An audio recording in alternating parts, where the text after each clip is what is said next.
Hi అండి. Welcome to Tamil Durga shorts. అందరూ ఎలా ఉన్నారు? బాగున్నారా? మేము కూడా చాలా బాగున్నాం. ఇంకా టైలరింగ్ క్లాస్ దగ్గర ఏంటంటే కొంచెం స్టాఫ్ అయితే ఎక్కువ వస్తున్నారనమాట. అంటే కొత్తగా నేర్చుకోవడానికి వచ్చేవాళ్ళు ఒక ముగ్గురైతే వచ్చారండి.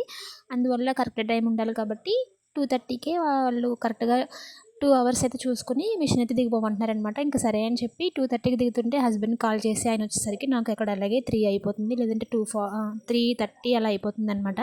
ఇంక ఈలోపు ఏమైనా కట్ చేసేవి ఉంటే బ్లౌజెస్ అవి కట్ చేస్తున్నాను. లేదంటే హుక్స్ ఏమన్నా వేసేది ఉంటే ఏస్తున్నాను. కానీ ఒక్క బ్లౌజ్‌కి 2 డేస్ పట్టేస్తుంది కదా!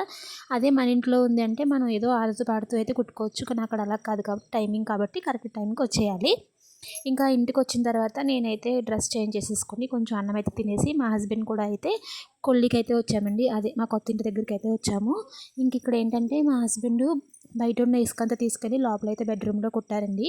ఎందుకంటే రేపు పని చేయడానికి కూడా ఈజీగా ఉండాలి కదా! అందుకోసమని ఇప్పుడు కొన్ని కొన్ని చిన్న చిన్న పనులుంటే చేసేసారు. అలాని పెద్ద పెద్ద కర్రలైతే తీసుకొచ్చారు. రేపు బెడ్రూమ్‌లో ఏమన్నా వర్క్ ఉన్నదనుకుంటా అవి పెట్టయితే చేయాలనుకుంటా.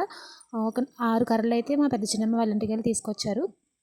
మా పెద్ద చిన్నమ్మ వాళ్ళ ఇల్లు కూడా ఇటు సైడ్ నుంచి స్ట్రైట్‌గా వెళ్ళాలనమాట. ఆళ్ళు కూడా కొత్త ఇల్లు కట్టుకుంటున్నారు. ఇల్లు రావడంతో ఆ ఇల్లు పని అయితే ఆగిందనమాట. అందువల్ల ఇప్పుడు మేము ఆ కర్రలైతే తీసుకొచ్చాము. ఇంకా లోపల పని మట్టి కొట్టడం అయిపోయిన తర్వాత బయట గడ్డి బాగా ఎక్కువైపోయిందనమాట. అదంతా పీకేస్తున్నారండి ఆయన.